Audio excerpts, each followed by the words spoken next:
아직도 센 교재 단순히 처음 일회성의 유형서로만 풀고 계신가요? 솔직하게 말씀드리겠습니다. 센 문제집을 다 풀었는데 내신과 모의고사가 3등급 이상이 나오지 않는다면 센 문제집을 잘못 풀고 계시는 겁니다. 왜냐고요? 센에는 정말 좋은 문제, 좋은 성적을 받기 하기 위한 좋은 문제들이 많이 수록이 되어 있습니다. 하지만 우리는 이 문제들을 정확한 활용법으로 풀지 못하기에 그 등급이 나오지 못하는 것이죠. 그래서 오늘 제가 센 100% 활용 방법, 그리고 어떤 식으로 공부를 해야 하는지에 대해서 차근차근 모두 다 말씀드릴 거니까 끝까지 이 영상을 보시고 이해를 해주신다면 센의 깊이에 대해서 알게 되시고 등급 향상까지 있을 거라고 생각합니다. 센 교재는 기본적으로 기본 문제인 A스텝과 유형 문제인 B스텝, 심화 문제인 C스텝으로 이루어져 있습니다.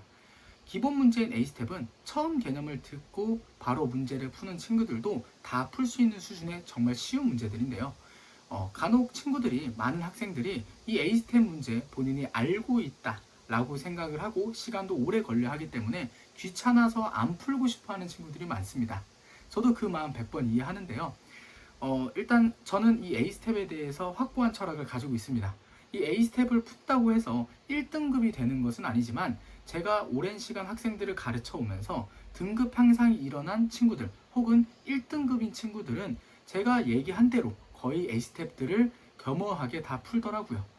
보통 이 A스텝을 푸는 1등급인 친구들이 본인이 몰라서가 아니라 처음 개념을 들었을 때 그 개념을 다시 한번 리마인드하는 용으로 A스텝을 풀고요. 혹은 겸손한 태도로서 겸허히 받아들이며 공부를 하는 태도를 가지고 있기 때문에 A스텝을 보통 풀더라고요.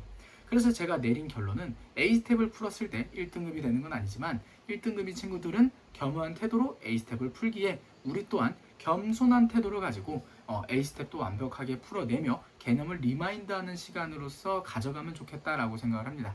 자, 그래서 이 A스텝 문제 처음 개념을 들었다, 이해를 했다라고 한다 그러면 모든 친구들이 거의 풀 수 있겠지만 모든 친구들이 다 푸셔야 할 것임을 확실하게 말씀을 드리겠습니다.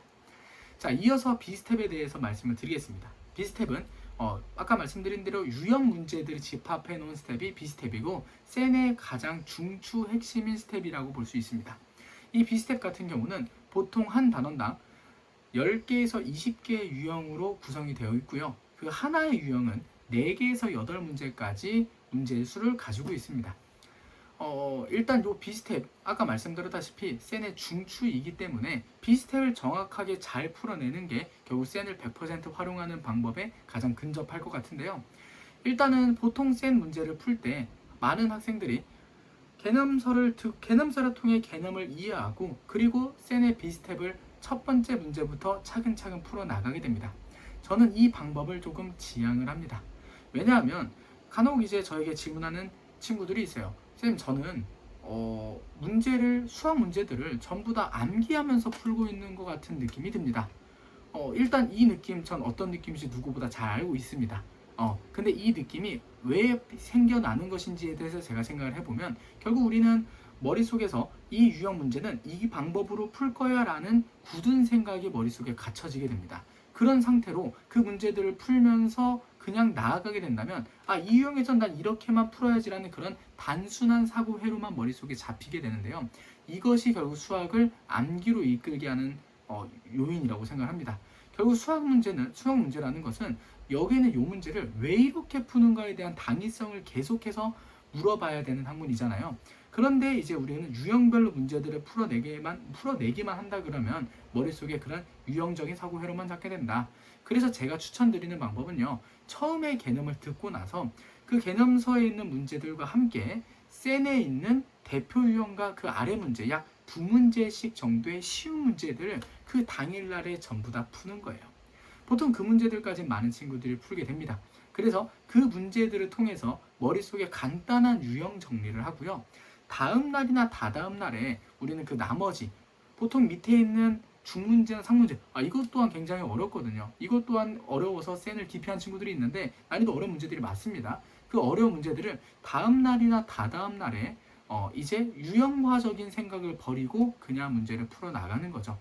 결국 이제 시험이란 것은 이 문제는 이 유형의 문제야 라고 소개해 주지 않잖아요. 결국 우리는 이 상황에서 이거는 이거니까 이거는 이 생각을 해볼까라는 그 사고 흐름을 잡아야 되는 것이고, 그것이 다다음날 그때 상문제들이나 중문제들을 풀면서 그 사고 회로가 구축이 된다라고 생각을 합니다. 그래서 제가 추천드리는 방법은 비스텝의 경우는 꼭 그런 식으로 문제를 풀어주심이 훨씬 좋을 것 같습니다. 자, 그리고 여기서 또 중요한 점을 말씀을 드릴 것 같은데요. 그러면 이제 B스텝을 풀면서 모르는 문제들 많이 생기겠죠. 뭐 A스텝에선 모르는 문제들이 거의 없을 거라고 생각합니다. 그래서 B스텝에선 모르는 문제들이 분명히 많이 생길 건데, 이때 답지는 언제 보나요라는 질문들이 많이 쏟아졌던 것 같아요. 일단 답지를 언제 보느냐는 먼저 문제풀이의 문제를 푸는 방법에 대해서 말씀을 드려야 될 것 같아요.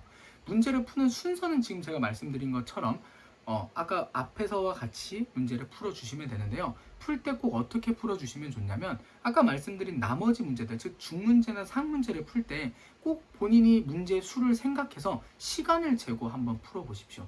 뭐 예를 들면 내가 한 문제당 한 2, 3분은 걸리는 학생이야 라고 생각을 한다 그러면, 내가 중문제, 상문제를 모아봤을 때 한 40문제가 있어 라고 하면 결국은 한 80분에서 120분 정도로 재고 한번 쫙 풀어야 되는 것이죠. 그 시간 동안 분명히 시간이 없어서 못 푼 문제나 혹은 그 시간 안에 오래 고민해봤지만 못 푼 문제들이 있을 거예요. 그리고 당연히 푼 문제, 그리고 틀린 문제들도 있을 건데, 먼저 이제 그 제한된 시간 동안 문제들을 다 풀고 그 후에 채점을 할 겁니다. 채점을 할 때 맞은 문제와 틀린 문제 정도만 체킹을 하고 답을 내지 못한 문제는 그대로 비워두시는 거예요. 그럼 결국 우리가 채점을 했을 때 남아있는 상황은 맞았다라는 문제와 틀렸다라는 문제, 그리고 그냥 비어있는 문제들이 있을 건데, 그 비어있는 문제들을 다시 한번 1시간을 재고 문제를 푸십시오. 그 다시 한번 1시간을 재고 문제를 풀면서 고민하면서 그 시간 내에 해결하지 못한 문제라면 그거는 뭔가의 도움이 필요합니다.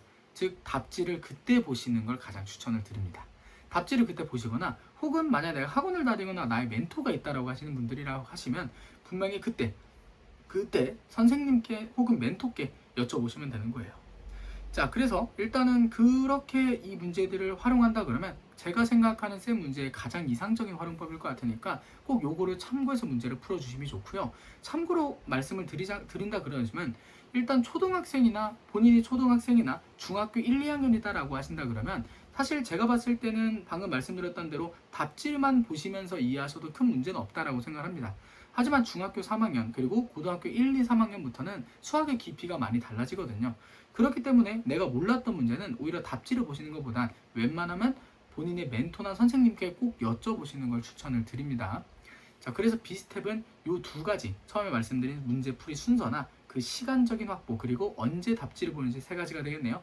이 세 가지만 엄밀하게 완벽하게 이 생각하시면서 문제를 풀어주시면 센의 90% 이상은 활용을 잘 하고 계시는 게 될 겁니다.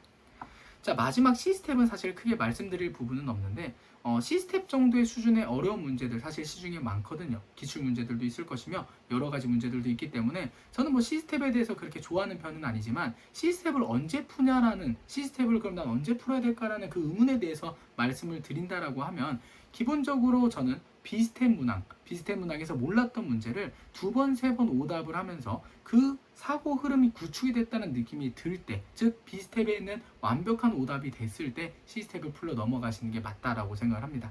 만약에 내가 문제를 푸는데 너무 어려워서 자괴감이 들고 좌절을 하시는 친구들이 있다 라고 하시면, 센 C스텝은 과감하게 일단 버려놓고 가시는 것도 괜찮습니다.